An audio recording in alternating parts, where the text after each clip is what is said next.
அம்மா மக்கள் முன்னேற்றக் கழக துணை பொதுச் செயலாளர், பொருளாளர், கழக தலைமை நிலைய செயலாளர், கழக தேர்தல் பிரிவு செயலாளர் ஆகிய பொறுப்புகளுக்கு நிர்வாகிகளை நியமித்து கழக பொதுச் செயலாளர் திரு டிடிவி தினகரன் உத்தரவிட்டுள்ளார்.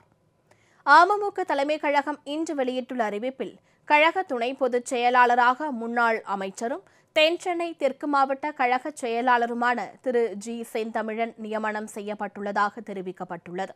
இவர் ஏற்கனவே கழக துணை பொதுச் செயலாளராக செயலாற்றி வரும் திரு பி பழனியப்பன் மற்றும் திரு எம் ரங்கசாமி ஆகியோருடன் இணைந்து பணியாற்றுவார் என தெரிவிக்கப்பட்டுள்ளது.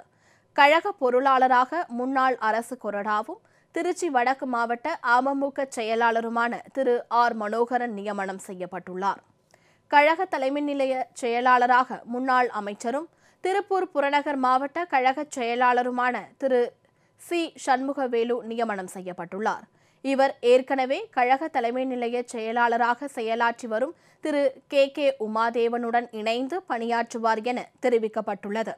கழக தேர்தல் பிரிவு செயலாளராக முன்னாள் சட்டமன்ற உறுப்பினரும் ராணிப்பேட்டை மாவட்ட கழக செயலாளருமான திரு NG பார்த்திபன் நியமனம் செய்யப்பட்டுள்ளார். இவர் ஏற்கனவே கழக தேர்தல் பிரிவு செயலாளராக செயலாற்றி வரும் திரு SP மாணிக்கராஜாவுடன் இணைந்து பணியாற்றுவார் என குறிப்பிடப்பட்டுள்ளது. புதிய நிர்வாகிகளில் இதுவரை கழக தலைமை நிலைய செயலாளர் பொறுப்பிலிருந்து திரு ஆர் மனோகரனும், கழக தேர்தல் பிரிவு செயலாளர் பொறுப்பிலிருந்து திரு ஜி செந்தமிழனும், கழக அமைப்பு செயலாளர் பொறுப்பிலிருந்த திரு சி சண்முகவேலுவும் அந்த பொறுப்புகளிலிருந்து விடுவிக்கப்படுகிறார்கள் என தெரிவிக்கப்பட்டுள்ளது. புதிதாக நியமிக்கப்பட்டுள்ள நிர்வாகிகளுக்கு கழக உடன்பிறப்புகள் முழு ஒத்துழைப்பு நல்கிடுமாறு அமமுக தலைமை கழகம் வெளியிட்டுள்ள அறிவிப்பில் கேட்டுக் கொள்ளப்பட்டுள்ளது.